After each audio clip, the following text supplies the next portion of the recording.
యేసయ్య నామములో మీకు వందనాలు తెలియపరుస్తూ ఉన్నాను. ప్రియులరా, ఈ దినం కొరకు దేవుడు సిద్ధపరిచిన వాగ్దానాన్ని మనం స్వాధీనపరచుకుందాం.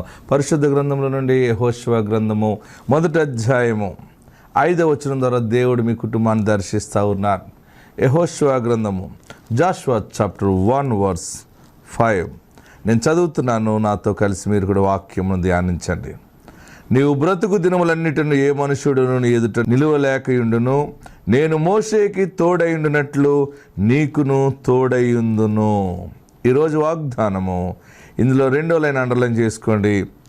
నేను మోషేకి తోడైండునట్లు నీకును తోడైయుందును.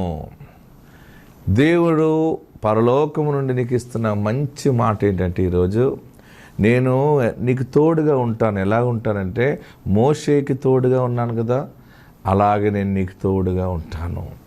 మోషేకి ఎలా తోడుగా ఉన్నాడు, ఎలా ఉన్నాడు అనే ఆలోచన నీకు రావచ్చు. మోషేకి ఎట్లున్నాడంటే, మోషే ఒంటరివాడైపోయి, మోషే ఎవరో గొర్రెలు మేపుతూ ఉన్నప్పుడు మరి దేవుడే ప్రత్యక్షమయ్యి ఒక మండుచున్న పొదలో నుండి మోషేతో మాట్లాడి, నిన్ను ఏర్పాటు చేసుకున్నాను మోషే, నీవు ఐగుప్తు ఫరో దగ్గరికి వెళ్ళాలి, ఫరోతో నువ్వు మాట్లాడాలి, ఇశ్రాయేలు ప్రజలందరినీ కూడా విడిపించుకుని తీసుకురావాలి అని దేవుడు చెప్పాడు.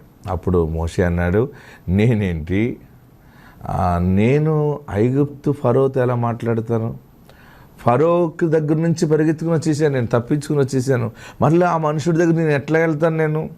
నేను వెళ్ళి మాట్లాడటం మామూలు విషయమా?